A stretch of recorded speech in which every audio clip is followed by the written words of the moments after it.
ঘড়িতে সময় এখন 10:48 আর মোটামুটি 3.5 কিলোমিটার মতো বাকি আছে ভবান। তো এখন সবার জোশ বা উত্তেজনা একদম আলাদাই, আর এখানে অতটা বসার জায়গাও নেই নিচের মতো, কন্টিনিউ হেঁটে যাচ্ছি। ঘড়িতে সময় এখন 9:55, প্রায় 10টা বাজে, আর আমরা এসে পৌঁছে গেলাম অর্ধকুমারী। এখান থেকে কিন্তু দুটো রাস্তা ভাগ হয়ে যাচ্ছে, একটা রাস্তা যাচ্ছে অর্ধকুমারী হয়ে ভবানের দিকে 6.5 কিলোমিটার, আর আরেকটা রাস্তা আছে হেমকোটি রাস্তা 5.5 কিলোমিটার। এসে হয়ে গেছে ক্যাজরা, মানে মাতারানির কৃপা যে আমার সব কিছু চুরি যায়নি, মানে ফোন টোন সব নালে আজকে পুরো শেষ হয়ে যেত একদম।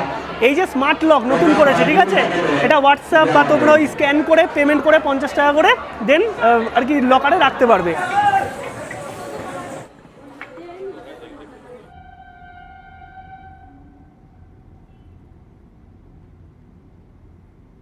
গুড আফটারনুন সবাইকে, আরও একটা নতুন ব্লগে সবাইকে ওয়েলকাম। এখন আছি কাটরাতে। আগের পর্বে তোমাদের দেখিয়েছি কলকাতা থেকে জম্মু হয়ে কাটরা আসা টোটাল এপিসোড এবং 45 ঘন্টার জম্মু তাওই এক্সপ্রেসের টোটাল জার্নি। আশা করি ব্লগটা তোমরা দেখেছো। আর আজকের এই পর্বে তোমাদের মাতা বৈষ্ণোদেবী দর্শনের টোটাল ইনফরমেশান দেবো, মানে তোমরা কি করে RFID কার্ড করবে, তার সঙ্গে কাটরাতে আমরা কোন হোটেলে আছি, সেখান থেকে এত সুন্দর ভিউ, মানে পুরো যে মাতা বৈষ্ণোদেবীর পাহাড় সেটা দেখা যাচ্ছে, এবং আমাদের রুম থেকেই দেখা যাচ্ছে বন্দে ভারত টানেলে ঢুকছে। সমস্ত কিছু নিয়ে থাকবে টোটাল ইনফরমেশান।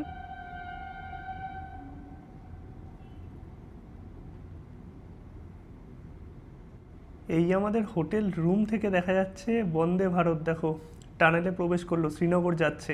আর এইটা হচ্ছে আমাদের রুম 216 নম্বর, এটা ভিউ রুম। এই রুমে ঢুকলাম, এখানে ডাবল বেড আছে, 2জন থেকে 3জন এখানে তোমরা থাকতে পারবে। ওপরে ফ্যান আছে কারণ এখানে গরম পড়ে, আর এইদিকে জানলা আছে, জানলা থেকে সুন্দর পাহাড়ের ভিউ পাওয়া যাচ্ছে, আর এই পাহাড়েই বিরাজমান মাতাজি। চলো তোমাদের দেখিয়ে দিই ওয়াশরুম। এইদিকে আছে হচ্ছে মিরার, এইখানেও একটা মিরার আছে, এইদিকে টিভি আছে, এইখানে একটা টেবিল মতো আছে, আর এইদিকে একটা ওয়ার্ড্রপ আছে, এইখানেও একটা সাইড টেবিল আছে। এই হচ্ছে ওয়াশরুম। ওয়াশরুমও তোমাদের দেখিয়ে দিই, পরিষ্কার পরিচ্ছন্ন, গিজার আছে, গরম জলের ব্যবস্থা তোমরা পেয়ে যাবে। আর রুমটা কিন্তু ঠিকঠাক, আর এইটা কিন্তু স্ট্যান্ডার্ড হোটেল। তোমরা যদি এর থেকেও ভালো ডিলাক্স চাও, সেই মতো কিন্তু তোমরা প্যাকেজ কাস্টমাইজ করে নিতে পারবে। গুড ইভিনিং সবাইকে। ঘড়িতে সময় এখন 7টা। কেউ বলবে এখন ঘড়িতে সময় 7টা, এতটা পরিমাণে আলো আছে এখন এখানে। আর আমরা দুপুরবেলা একটু ঘুমিয়ে পড়েছিলাম, তারপরে যাচ্ছি এখন সন্ধ্যেবেলায় একটু কাটরা মার্কেট বা চারিপাশটা এক্সপ্লোর করতে। আমরা তো কালকে ভোরবেলায় বেরোবো 4টে সাড়ে 4টে নাগাদ হাঁটার জন্য। বাকি সমস্ত ইনফরমেশান তো আসবেই এই ভিডিওতে। চলো আগে একটু ঘুরে আসি কাটরা মার্কেট। আর এইখান থেকে দেখা যাচ্ছে মাতাজির ভবন যাওয়ার রাস্তা। অনেকে আবার ওই ড্রাম বাজাচ্ছে, সেটা শোনা যাচ্ছে, মানে সেই উত্তেজনা ঢাক আর কি। আর এখান থেকে বন্দে ভারত যাচ্ছে, মাঝে মাঝে ট্রেন যাচ্ছে, মানে অপূর্ব সুন্দর লাগছে। কিন্তু ঘড়িতে সময় এখন 7:01, মানে 7টা বাজে। আর এইখানে দেখো পরিবেশটা, এখনও এত পরিমাণে আলো আছে, কত সুন্দর লাগছে এই ব্যালকনি থেকে ভিউটা। এই হচ্ছে কাটরাতে আমাদের হোটেল। এখন আমরা বেরোলাম, আর হোটেল থেকে বেরিয়েই জাস্ট 1 মিনিট হাঁটলেও, মানে 1 মিনিটও হাঁটতে হবে না, তোমরা পেয়ে যাবে বাস স্ট্যান্ড। আর বাস স্ট্যান্ডের সামনেই আছে কিন্তু RFID কার্ড করার যে অফিস, সেই অফিস। তোমাদের সব ইনফরমেশান আমি দিয়ে দেবো যখন আর কি কালকে বেরোবো ভোরবেলায় মাতাজির দর্শনের জন্য। আর এই হোটেল অবধি কিন্তু একদম গাড়ি চলে আসবে, কোনো রকম অসুবিধা হবে না। আর হোটেলে কিন্তু পার্কিংয়ের ব্যবস্থাও আছে। চলে আসলাম আমরা এখন কাটরা বাস স্ট্যান্ডের সামনে, আর বাস স্ট্যান্ডের পেছন দিকটাতেই হচ্ছে আমাদের হোটেল, জাস্ট পায়ে হেঁটে 1 মিনিটও লাগবে না। আর এইটা হচ্ছে অফিস RFID কার্ড করার। এখান থেকেই তোমরা RFID কার্ড করতে পারবে। সকাল 4টে থেকে রাত 10টা অবধি খোলা থাকে। আধার কার্ড বা ভোটার কার্ড সাথে আনতে হবে। আর এইটা হচ্ছে মেন চক, এইখান থেকে একদিকে রাস্তা চলে যাচ্ছে মাতাজির ভবনের দিকে, আর একদিকে রাস্তা চলে যাচ্ছে জম্মু বা কাটরা স্টেশনের দিকে। তো এটাই হচ্ছে মেন চক। আর এইরকম RFID কার্ড করার জায়গা কিন্তু তোমরা অনেক কটা পেয়ে যাবে, শুধু বাস স্ট্যান্ডের সামনে নয়, বিভিন্ন জায়গাতে এরকম কিন্তু কার্ড করার জায়গা আছে। এইটা হচ্ছে কাটরার সেই চক বা মোড়। এই দিক থেকে সোজা চলে যাচ্ছে, মানে বার্গার কিংয়ের দিকে সোজা চলে যাচ্ছে মাতাজির ভবনের দিকে রাস্তা। আর এখানে অটো তোমরা পেয়ে যাবে, মেন গেট অবধি অটো তোমাদের ছেড়ে দেয়, তারপরে তোমাদের হেঁটে যাত্রা শুরু করতে হবে। আর এই দিকে চলে যাচ্ছে বাস স্ট্যান্ড স্টেশনের দিকে। আর এই দিকটা আছে হচ্ছে কাটরা বাস স্ট্যান্ড, তার সঙ্গে ট্যাক্সি স্ট্যান্ড, এবং যে RFID কার্ড করার যে কাউন্টার আছে সেটাও কিন্তু একদম বাস স্ট্যান্ডের সামনেই। চলে এসেছি এখন আমরা কাটরার বার্গার কিংয়ে। আর কাটরাতে একটা ব্যাপার কিন্তু আছে যে এখানে যে কোনো ব্র্যান্ড হোক বা যে কোনো দোকান, সব কিন্তু পিওর ভেজ। আর এখান থেকে আমরা দুটো বার্গার কম্বো নিয়ে নিয়েছি। এখন আমরা চলে আসলাম কাটরা মার্কেটে। বাস স্ট্যান্ডের আশেপাশে কিন্তু তোমরা প্রচুর দোকানপাট পেয়ে যাবে। আমরা ঢুকলাম এই মার্কেটে। এখানে প্রচুর শপিংয়ের অপশান, খাবার দাবারের অপশান, তার সঙ্গে ডালার দোকান সব কিছুই তোমরা পাবে। লম্বা দেখতে পাচ্ছ, প্রচুর শপিংয়ের অপশান কিন্তু আছে। এছাড়াও এখান থেকে আখরোট বা ড্রাই ফ্রুটসও তোমরা নিয়ে নিতে পারবে, অনেক কমে কিন্তু পাওয়া যায়। ড্রাই ফ্রুটসের দোকান আছে যেখান থেকে তোমরা ড্রাই ফ্রুটস নিতে পারবে। এছাড়াও শপিংয়ের অপশান, তার সঙ্গে ডালার দোকান সব কিছুই তোমরা পাবে মার্কেটে। কিছুক্ষণ হলো আমরা এই মার্কেটটাই ঘুরছি। মার্কেটটা অনেক বড়, মানে তোমরা যত সামনের দিকে যাবে প্রচুর দোকান আর শপিংয়ের অপশান সব কিছুই আছে। তো বেশ ভালো লাগছে। আর এখানে ওয়েদার কিন্তু খুব সুন্দর, মানে গরমও নয় ঠান্ডাও নয়, মোটামুটি এরকম একটা টি শার্টে হয়ে যাচ্ছে। চলে আসলাম কিন্তু এখন হোটেলে। আর এই যে কমন ব্যালকনি আছে, ব্যালকনি দিয়ে কিন্তু পেছনে দেখো পুরো পাহাড়টা দেখা যাচ্ছে। মাতাজি যেই পাহাড়ে বিরাজমান, আর কত সুন্দর লাগছে কিন্তু।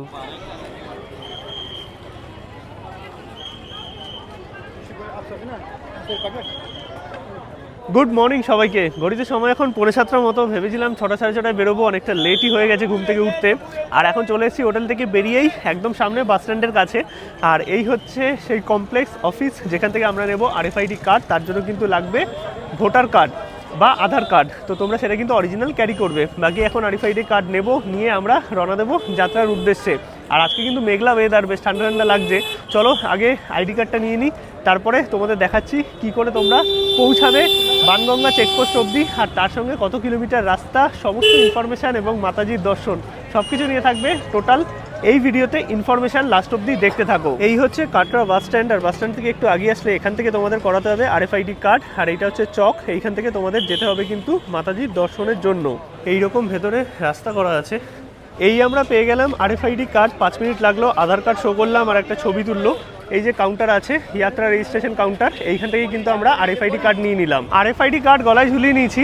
আর এই যে চক আছে, এই চক থেকে তোমাদের প্রথমে যেতে হবে বানগঙ্গা চেকপোস্ট অবধি।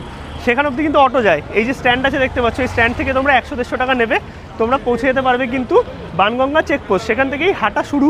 এবার তোমরা চাইলে এই রাস্তাটা হেঁটেও যেতে পারো, বেশি দূর নয়, মোটামুটি সময় লাগবে 20-25 মিনিট মতো। নিয়ে নিলাম কিন্তু চক থেকে অটো বানগঙ্গা চেকপোস্ট অবধি 150 টাকা। এতটা অবধি কিন্তু অটো আসছে। আর অটো আমাদের এখানটা নামিয়ে দিল। এই যে এখানটা লাইন পড়েছে, এই লাইন দিয়ে তোমাদের কিন্তু ভেতরে ঢুকতে হবে। এই হচ্ছে বানগঙ্গা চেকপোস্ট, এখান থেকেই কিন্তু হেঁটে যাত্রা শুরু হবে। চেকপোস্টে কিন্তু চেক ইন হলো, আর তারপর আমরা ভেতরে ঢুকে গেলাম। আর এখানেও প্রচুর দোকানপাট আছে, লাঠি তোমরা নিয়ে নিতে পারবে।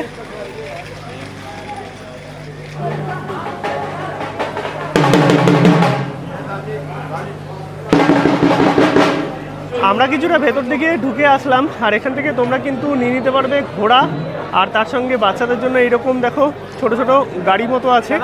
আর এছাড়াও কিন্তু পালকি টাঙা অনেক কিছুই আছে, সেইগুলো করেও কিন্তু তোমরা উঠতে পারবে। বাট আমরা হেঁটেই উঠবো, কারণ যতদিন সামর্থ্য আছে হেঁটেই যাত্রা করব। এইখানে কিন্তু দেখতে পাচ্ছ তোমরা প্রচুর ঘোড়া আছে। তো এই ঘোড়াগুলোর প্রিপেড বুকিং কিন্তু তোমরা নিচে থেকে করতে পারবে। তোমরা যদি পুরো ভাবান অবধি যাও তাহলে কিন্তু 1250 টাকা মতো নেয়। এবার কিছু বার্গেনিং হয়। আর যদি অর্ধকুমারী অবধি মানে হাফ যাও তাহলে 650 টাকা। আর যাতায়াত যদি একসাথে বুক করো তাহলে 2500-2600 টাকা মতো নেয়। এছাড়াও পালকি আছে, টাঙা আছে, বাচ্চাদের জন্য যে ছোট ছোট গাড়ি সেটা আছে। আর তার সাথে আরও একটা জিনিস আছে, এই রুটে প্রচুর বাদর, তাই খুব সাবধানে। ঘোড়া ছাড়াও কিন্তু এরকম পালকি বা টাঙা আছে, এইগুলো তোমরা চাইলে বুক করতে পারো বয়স্ক মানুষ যারা আছে তাদের জন্য। প্রতিবার আমরা তো অনেক সকাল সকাল যাত্রা শুরু করি, বাট এবার দেরি হয়ে গেছে, 7:32 বাজে। আমরা এখন শুরু করলাম হেঁটে যাত্রা। দেখি কতক্ষণ সময় লাগে আমাদের ভবান অবধি পৌঁছাতে। আর এখানে বিভিন্ন জায়গায় লাঠিও পাওয়া যাচ্ছে, তোমরা চাইলে কিন্তু একটা সাথে লাঠি রাখতে পারো।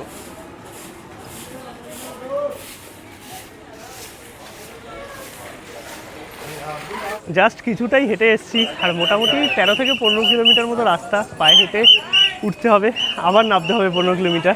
মানে মোটামুটি ধরে রাখো 30-32 কিলোমিটার মতো রাস্তা। এবার কতক্ষণ সময় লাগবে সেটা ডিপেন্ড করবে তোমরা কতটা তাড়াতাড়ি হাঁটবে।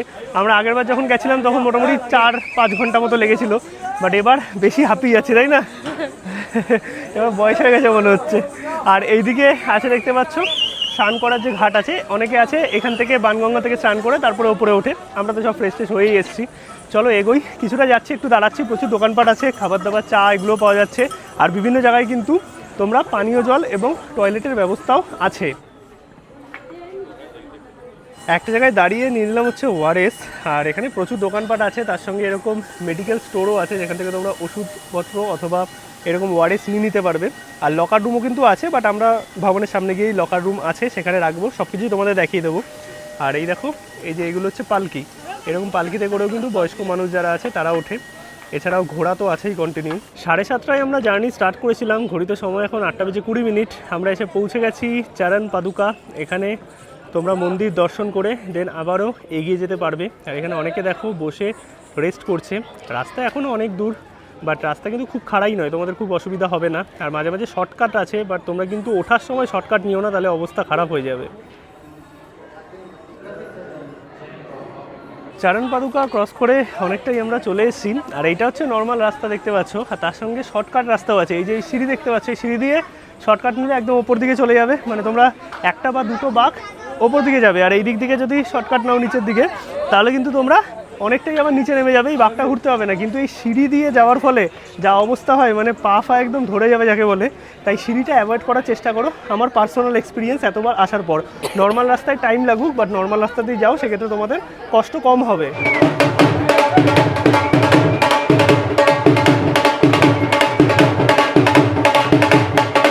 অর্ধকুমারী আর কিন্তু 3 কিলোমিটার মতো, অনেকটাই চলে এসেছি। অর্ধকুমারী চলে আসা মানে মোটামুটি 50%-এর বেশি আমরা চলে এসেছি। আর ওপর থেকে নিচে কাটরা শহরটা যে দেখা যাচ্ছে না, এত সুন্দর লাগছে। আর মাঝে মাঝে এরকম ঢোল বাজাচ্ছে, এটা আরও মোটিভেশন দিচ্ছে। আর সুন্দর শেড করা আছে, কোনো রকম অসুবিধা হবে না। বিভিন্ন জায়গায় জলের ব্যবস্থা, বসার জায়গা সবই কিন্তু তোমরা পেয়ে যাবে এই রাস্তাতে।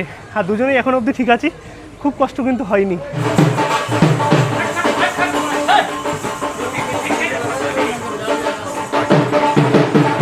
ঘড়িতে সময় এখন 9:55, প্রায় 10টা বাজে। আর আমরা এসে পৌঁছে গেলাম অর্ধকুমারী। এখান থেকে কিন্তু দুটো রাস্তা ভাগ হয়ে যাচ্ছে। একটা রাস্তা যাচ্ছে অর্ধকুমারী হয়ে ভবানের দিকে 6.5 কিলোমিটার, আর আরেকটা রাস্তা আছে হেমকোটি রাস্তা 5.5 কিলোমিটার। এই রাস্তাতেই কিন্তু চলে ব্যাটারির গাড়ি। সমস্ত যে ঘোড়া আছে তারা কিন্তু যাবে 6.5 কিলোমিটার এই রাস্তাতে, মানে অর্ধকুমারী হয়ে ভবানের দিকে। আর 5.5 কিলোমিটার হেমকোটির যে রাস্তা আছে সেটা হচ্ছে এই রাস্তাটা। এখান থেকে পায়ে হেঁটে এবং ব্যাটারি গাড়ি, তোমাদের যদি অনলাইন বুক করা থাকে তাহলে ব্যাটারি গাড়িতে তোমরা কিন্তু ভবান পৌঁছাতে পারবে। আর এই রাস্তা কিন্তু অনেক পরিষ্কার পরিচ্ছন্ন, কারণ ঘোড়া চলে না। এইখানে হচ্ছে ব্যাটারি গাড়ির কাউন্টার দেখতে পাচ্ছ। যাদের অনলাইনে টিকিট করা থাকে তারা কিন্তু এইখান থেকেই গাড়িতে উঠতে পারবে। আর অফলাইন টিকিট কিন্তু ডিপেন্ড করছে অ্যাভেলেবিলিটির ওপর। প্রাইস তোমরা দেখতে পাচ্ছ। যদি ব্যাটারি গাড়িতে যেতে হয় অনলাইন টিকিট কিন্তু অবশ্যই করিয়ে আসবে। এইখানে সমস্ত ব্যাটারি গাড়িগুলো দাঁড়িয়ে আছে। এই ব্যাটারি গাড়ি কিন্তু যায় হচ্ছে ভবন, এবং ভবন থেকে অর্ধকুমারী। এখানে প্রচুর খাবার দাবারের দোকানও আছে, বসার জায়গা আছে, তোমরা রেস্ট নিয়ে কিন্তু আরামসে উঠতে পারবে। ঘড়িতে সময় এখন 10:48, আর মোটামুটি 3.5 কিলোমিটার মতো বাকি আছে ভবান। তো এখন সবার জোশ বা উত্তেজনা একদম আলাদাই। আর এখানে অতটা বসার জায়গাও নেই নিচের মতো, কন্টিনিউ হেঁটে যাচ্ছি। একবারই দাঁড়িয়েছিলাম মাঝখানে, দেখি আর কিছুক্ষণের মধ্যেই পৌঁছে যাব। আর এখানে সুন্দর গান বাজছে মায়ের। বিভিন্ন জায়গায় দোকান আছে, টয়লেটের অপশান আছে, আর তার সঙ্গে জল টল, তোমরা কফি টফি পেয়ে যাবে। আর এদিকে রাস্তাটা একদম নর্মাল, মানে খুব খাড়াই নয়। আর এই রাস্তায় ব্যাটারি গাড়ি চলে, ঘোড়া টোড়া চলে না, তাই কোনো রকম ঝামেলার ব্যাপার নেই। ভবান আর কিন্তু বেশি দূর নয়। আমরা এখান থেকে চা আর রিয়েলের জুস নিয়ে নিলাম। এরকম অনেক আর কি খাবার রেস্টুরেন্ট আছে, এখানে তোমরা রেস্টও নিতে পারবে। আর তার সঙ্গে একদম রিজনেবল প্রাইসে কিন্তু তোমরা এখানে সমস্ত কিছু পেয়ে যাবে, যেটা কিন্তু মন্দির অথরিটির তরফ থেকেই বানানো আছে। অনেকটা হেঁটে এসছি, মানে পা একদম ধরে গেছে। একটু রেস্ট নেবো এখানে, রেস্ট নিয়ে দেন আবার এগিয়ে যাবো। আর বেশি দূর নেই, চাটা বেশ ভালো খেতে। ঘড়িতে সময় এখন 12:35 মতো। ফাইনালি আমরা এসে পৌঁছে গেলাম ভবানে। এই দেখা যাচ্ছে ভবান, আর কিছুটাই যেতে হবে। আর নিচে একটা হরিণ দেখতে পেয়েছি, আমি জানি না তোমরা বুঝতে পারবে নাকি, এই যে এইখানটাতে আছে, দেখা যাচ্ছে না বিল করা বলে। আর আমরা যেহেতু চা খাওয়ার ওখানে 40 মিনিট মতো দাঁড়িয়েছিলাম, তাই একটু সময় কম লাগবে। মানে মোটামুটি 4.5-5 ঘন্টায় আমরা পৌঁছে গেছি অলমোস্ট ভবান। এই দেখা গেছে হরিণ, দেখো পাহাড়ের ওপর। 12:57 ফাইনালি আমরা এসে পৌঁছে গেলাম ভবানে। এই হচ্ছে চেকপোস্ট, চেকপোস্টে ক্রস করে আমাদের ওপারে যেতে হবে। আর এতটা অবধি কিন্তু যে গাড়ি আছে, ব্যাটারি গাড়ি হোক বা যেগুলো ছোট বাচ্চাদের গাড়ি আছে, ডলি আছে, এগুলো সব এতটা অবধি আসবে। এবার আমরা ভেতরে ঢুকবো, লকারের ব্যবস্থাও আছে, সব কিছু তোমাদের দেখাবো। দর্শনের কি নিয়ম আছে, প্রসাদ কোথা থেকে নেবে। এই হচ্ছে লাস্ট চেকপোস্ট। এছাড়াও অনেক কটা চেকপোস্ট আছে, প্রতিটা চেকপোস্ট কভার করে এখন আমরা চলে আসলাম এই যে ভবনের সামনে। এতটা অবধি ব্যাটারি গাড়ি আছে, আর এখান থেকে তোমরা প্রসাদও নিতে পারবে, লকার রুম আছে, সমস্ত ব্যবস্থা কিন্তু এখানে আছে। চেকপোস্টের সামনেই কিন্তু আছে পার্বতী ভবন, এখানে লকার ওয়েটিং রুমের ব্যবস্থা আছে। এছাড়াও অনেক কটা লকারই তোমরা পেয়ে যাবে আশেপাশে। পাশে। আর এইখানে আছে হেল্প ডেস্ক, তার সঙ্গে কিন্তু প্রসাদ কাউন্টার, 50 টাকা এবং 100 টাকা দু ধরনের ডালা হয়। আর এই সামনের দিকটা থেকে সোজা এগিয়ে গেলে ভবানের দিকে রাস্তা, আর সামনের দিকে তোমরা কিন্তু লকার এবং তার সঙ্গে প্রসাদ কাউন্টার পেয়ে যাবে। এই দিক দিয়ে আমরা সোজা ঢুকে আসলাম, আর এইটা হচ্ছে এন্ট্রি। এইখানে তোমাদের সমস্ত কিছু জমা করে, মানে লকারে জমা করে এখান থেকে এন্ট্রি করতে হবে মন্দিরে প্রবেশ করার জন্য। সামনেও লকার আছে, আমরা সামনে লকারে সব জিনিসপত্র রাখবো, রেখে দর্শন করব। দর্শন করে আমরা চলে এসেছি, খুব সুন্দর দর্শন হয়েছে। বাট এখানে এসে হয়ে গেছে ক্যাজরা, মানে মাতা রানীর কৃপা যে আমার সব কিছু চুরি যায়নি, মানে ফোন টোন সব নালে আজকে পুরো শেষ হয়ে যেত একদম। এই যে স্মার্ট লক নতুন করেছে, ঠিক আছে, এটা হোয়াটসঅ্যাপ বা তোমরা ওই স্ক্যান করে পেমেন্ট করে 50 টাকা করে দেন আর কি লকারে রাখতে পারবে। এবার আমি যখন বুক করেছি তখন আমার নাম্বার দিয়েছে 2, কিন্তু খুলেছে 1। এবার আমার কিছু করার নেই, 2টা নিয়ে ঘাটাঘাটি করলাম, 2টা খুলছে না। এখানে তখন কেউ লোকও ছিল না। এবার আমি 1-এর মধ্যে ঢুকিয়ে দিচ্ছি, কারণ ওখানে সবাই বলছিল যে একটাই খুলেছে, একটাতেই ঢুকিয়ে দিন। একটাই ঢুকে বন্ধ করে দিয়েছি। এবার যখন এসছি, আসার পর দেখছি আমার যে 2 নম্বর লকার সেটা খুলছে আমার আইডি কার্ড দিয়ে, মানে 1 নম্বরে আমি দিয়েছি, 1 নম্বর খুলছে না। এবার এখানে ওখানে ছোটোছুটি করতে করতে এদের যে স্টাফ আছে তাদের কাছে গেলাম, তারা বলছে আপনি কেন ঢুকিয়েছেন। এবার জিনিস গেছে, আমার কিছু করার নেই। মানে আমার এখানে আইফোন 17 প্রো ম্যাক্স, 17, 24 আলট্রা, এদিকে 23 আলট্রা, আমার অ্যাপেল ওয়াচ, মানে জাস্ট পাগল হয়ে যাওয়ার মতো অবস্থা। বলছে ব্যাগ যদি চুরি হয়ে যায় আমি জানি না, আমি একটা অন্য কাউকে লকার দিয়ে দিয়েছি। আমি বলছি স্যার আমার ওখানে ব্রাউন এই জিনিসটা আছে, ব্যাগ আছে, ব্যাগের মধ্যে সব জিনিস আছে, আমার এত জিনিসপত্র। বলছে আমার কি করার আছে। এবার এসে তারপরে যখন ওরা চাবি দিয়ে খুললো, অনেক রিকোয়েস্ট করার পর, এবার খোলার পর দেখছি আমার ব্যাগটা আছে, মানে এটা কপাল ব্যাগটা আছে। এবার আমার একটাই কথা যে এরকমই যদি সিস্টেম হয়ে থাকে, তারপরে আমাদেরকে বলছে যে তোমরা জানো না এটা কিভাবে কি খুলতে হয়, এই করতে হয়। আরে আমার জিনিসই তো ওখান থেকে বেরিয়েছে, এমন তো না অন্য কারোর জিনিস বেরিয়েছে। এবার যেটা হয়েছে সেটাই আমরা করেছি। মানে এমন একটা বাজে সিস্টেম, সিরিয়াসলি তোমরা এই স্মার্ট লকের চক্করে যেও না। অনেক লকার আছে নর্মাল তালা চাবির, সেই তালা চাবির লকার নিও, প্রচণ্ড খারাপ ব্যবস্থা এই লকারের। সিস্টেমটা কারোর মাথায় ঢুকছে না। এখানে কেউ টিপছে, ওখানে খুলছে, এখানে পেমেন্ট করছে, লকারই খুলছে না, মানে আলাদা আলাদা জাস্ট প্রবলেম যাকে বলে। সময় এখন ঘড়িতে 3:45 মতো, আর আমরা এখন নিচের দিকে নামছি। আর এই লকারের জন্য প্রায় আমার আধা ঘন্টা 40 মিনিট নষ্ট হয়ে গেল, কারণ একে রিকোয়েস্ট করছি, একে বলছি, ওখানে যাচ্ছি, তারপর আলটিমেটলি পেলাম। এটাই আমার কপাল ভালো, নাহলে কী যে হয়ে যেত আজকে, মানে আমি ভেবেই আর কি কুল পাচ্ছি না। আর এখানে যাওয়া হলো না কিন্তু ভৈরব বাবা, তার কারণ এই যে রোপওয়ে আছে সকাল 8টা থেকে বিকেল 4টে অবধি চলে। এবার যেহেতু আমার অনেকটা লেট হয়ে গেছে, এখন আর টিকিট দেবে না। আর অনলাইন টিকিট তোমরা যদি করে রাখো তাহলে সেটা সুবিধার, বাট অনলাইন টিকিট আমি পাইনি, অফলাইন টিকিট এখন আর পাওয়া যাবে না। এমনি রোপওয়ে 6টা অবধি চলে, কিন্তু টিকিট দেয় 4টে অবধি। তাই এইবার আর ভৈরব বাবার দর্শন করা হলো না। চলো এবার নেমে যাচ্ছি, যেই রাস্তায় এসেছিলাম সেই রাস্তায় আবার নামতে হবে। ওঠার সময় একটু কষ্ট হয়, বাট নামার সময় কিন্তু অতটা কষ্ট হয় না। আলটিমেটলি সব কিছু ঠিকঠাক হয়েছে, এটাই ভালো। আর মাতাজির দর্শনও খুব সুন্দর হয়েছে। আর তোমরা যদি হেলিকপ্টারে যেতে চাও, এখানে হেলিকপ্টার সার্ভিসও আছে, তাহলে কিন্তু অনেক আগে থেকে বুক করবে, কারণ হেলিকপ্টার কিন্তু সচরাচর পাওয়া যায় না। এখন ঘড়িতে সময় 5টা মতো, আর বাইরে হচ্ছে বৃষ্টি। আর এখন যেই পরিমাণে দর্শনার্থী উঠছে ওপরে, মানে তোমরা যতটা পারবে সকালে বেরোবে, তাহলে কিন্তু অনেকটাই ফাঁকায় ফাঁকায় দর্শন করতে পারবে আমাদের মতো। ঘড়িতে সময় এখন 5:47। আর আমরা কিন্তু অনেকটাই চলে এসেছি, অর্ধকুমারীর ওই জায়গাটাও ক্রস করে গেছি অনেকক্ষণ। আর হয়তো 4.5 কিলোমিটার মতো বাকি আছে, বাট নেমে গেছে বিশাল জোরে বৃষ্টি। এবার মাঝে মাঝে সেট করা নেই, আর প্রচুর ভিজেছি। এর থেকে আর ভেজা পসিবল হচ্ছে না, একটু বসে বললাম, নালে হয়তো আর এক্সপেক্টেড 2-2.5 ঘন্টার মতো নেমে যেতাম। আর এই বৃষ্টিটা হালকা একটু কমেছে, দেখা গেছে রামধনু, কত সুন্দর লাগছে দেখো। ফাইনালি আমরা নিচে নেমে গেছি, ঘড়িতে সময় এখন 7:26।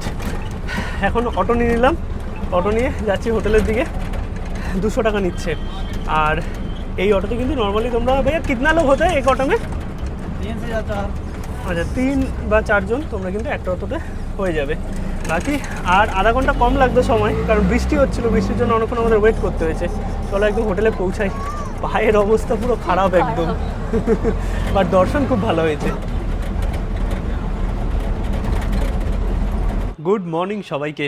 কালকে ব্যাক করে আর ভিডিও করা পসিবল হয়নি, মানে এসে পায়ের যা অবস্থা, যা পরিমাণে ব্যথা, মানে বনেরই লাগিয়ে আর কি শুয়েছিলাম। রাতে ক্যালপোলো খেয়েছি একটা, প্যারাসিটামল। তারপরে রাতে একটু বেরিয়েছিলাম, ডিনার করেই ঘরে চলে এসেছি।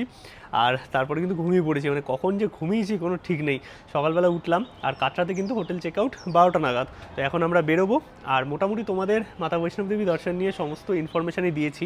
আর দুটো মার্গ আছে, একটা কিন্তু এই তারাকোট মার্গও আছে যেটা নতুন, সেই মার্গেও তোমরা কিন্তু যেতে পারো, সেখানে 1 কিলোমিটার মতো রাস্তা বেশি পড়ে। আর আজকের এই পর্ব তোমাদের কেমন লাগলো অবশ্যই কিন্তু কমেন্টে জানাও। ভিডিওটা ভালো লাগলে একটা লাইক করো, শেয়ার করো, চ্যানেলটা সাবস্ক্রাইব করো। আর ভবিষ্যতে যারা বৈষ্ণব দেবী টেম্পল দর্শন করবে তাদের আশা করি আমি সমস্ত ইনফরমেশান এই ভিডিওতে দিতে পেরেছি। আর আমরা যে ট্যুরটা করছি ইজি ট্রিপের সাথে, তোমরা কিন্তু চাইলে ইজি ট্রিপের সাথে কাশ্মীর অথবা হিমাচল, সিমলা, মানালি বা দার্জিলিং, গ্যাংটকের প্রোগ্রাম করতে পারো। ডেসক্রিপশন এবং স্ক্রিনে নাম্বার দেওয়া থাকলো।